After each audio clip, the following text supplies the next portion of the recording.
Alright, so I finally figured out what the tapping noise was.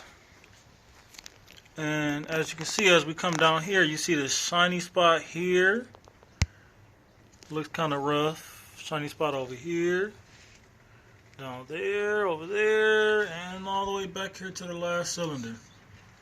Now if we go over here to the cylinder head, and I flip this over, if you was to look,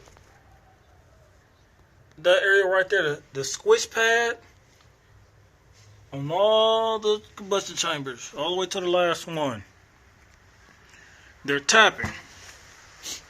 I'm not going to say any shop names or the person that put the RB together for me.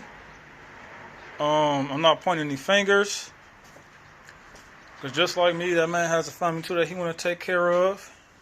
But so far, I'm going to figure this issue out on my own. And what I'm most likely going to do is get rid of the squish pad in the combustion chambers, which I'm pretty much just going to grind them out. Because it's not really needed in the performance application. So I'm pretty much just going to make it, make room for extra fuel and air to be in a combustion chamber. So I'm just going to grind those down. And while I'm doing that, I'm going to pull the RB the rest of the way out. Put it on the engine stand, flip it over, and check out my bearings in the bottom end. Now, I didn't find anything crazy in the oil pan. I was draining oil, but I'm going to drain again because I still got oil in it. But I didn't see anything crazy. So far, I got to buy another head gasket. Well, pretty much it's a top end gasket overall, but pretty much I got to get a head gasket. And I'm able to figure out my wiring over here and tidy that up. Then get my grommets for all my holes. That hole over there. The other one on the other side.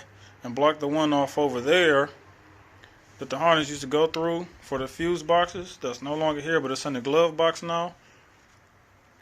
So I'm going to do that. And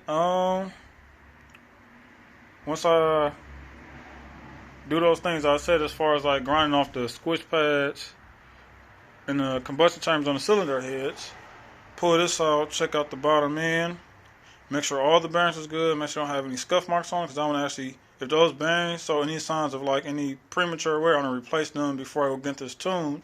And hopefully once it's all together and I fire it up, it's all good to go. And also in the meantime, I got to get that V-band grinded smooth because it's actually warped from it being welded. Then the one over there, I got to figure out how I'm going to get that one smooth, but that's also leaking. And the one down at the bottom, I think it's one down at the bottom, or wherever it's at, I got to grind that one smooth too. So it seals up good, but I'm pretty sure I'm going to get some high temp RTV and just help seal those up better. This is where I'm at so far. It's sad just knowing that I have to go through this. It took me about 2 seasons, or 2 years I should say, to try and figure this out. But I really didn't work on it until the weather started to warm up. Because at first I thought it was my buckets in the top end. Because the old ones I had in here, I came to find out they wasn't cleaned out from last time I was having issues. And I was playing around with the standalone, shouldn't have done it. And I washed out all my bearings and wiped them out. Got metal all throughout the engine. So I wanted to get another block, get machine work done all over again on the brand new replacement, or the replacement block I should say. And then I thought it was a variable cam solenoid over there. So I replaced that also. That wasn't it. So I've been scratching my head trying to figure it out. And I didn't have any metal shavings from bearings, like from rod knocking the bottom end. So I actually got a hold of Platinum Racing Products down in Australia. And I told them like what was going on. And they said, check out to see if my oil feeds for the cylinder head were blocked. That's open. That's open. And the one for the variable cam is open. But I'm actually going to try and check the orifice size to see if it's the factory ones or not. But they're not blocked, so that's good. And I just so happen to see these areas in the squish pad that are actually damaged, and that's the actual shape of the squish pad. Oh, it's the actual shape of the squish pad and the cylinder head. So they were actually touching and making like a knocking noise. You would think it was rod knock, but it wasn't. Didn't make any sense. I actually took my bottom end. I had the RB out after I got it running.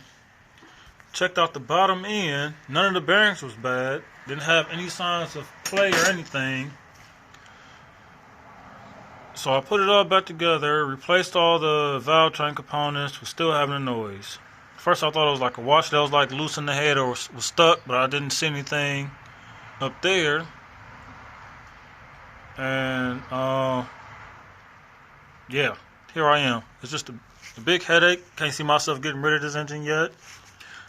I don't quit. I'm gonna keep going. I'm gonna figure it out. Now that I know the issue, I'm just gonna chip away at it. It's still early springtime. I still got about a good solid 3 or 4 months. But hopefully this car will be back together in about 3 weeks. And just go from there. I'll post more videos and progress updates and what's going on. But so far I done had my hands all over this block, anywhere, everywhere possible, to try and figure it all out and just getting more familiar with the RB, because I first had a stock swap that I done myself about 6 or 7 years ago, and 2 years of driving it, I wanted to build it and got it all built and running. I actually put the engine together on the 8th floor of my apartment a while ago, and it was in my old shells, rusted, got rid of that, and right before I got rid of it, that's when I washed out everything. So once I got the engine back together and running like it should be, after I had to sell my $1,000 CP pistons for $250, and I got these Weiscos, and well, here I am now, still figuring out issues with the RB. Just like any other project, it takes time. You run into issues. It just all depends on whether or not you're going to continue it or you're going to throw in the towel and give up. And me, I'm not a quitter, and I don't throw in the towel. So I'm just going to figure out these issues this year, this spring, get the car tuned, and enjoy it. That's my plan. That's the goal. That's all I have for today.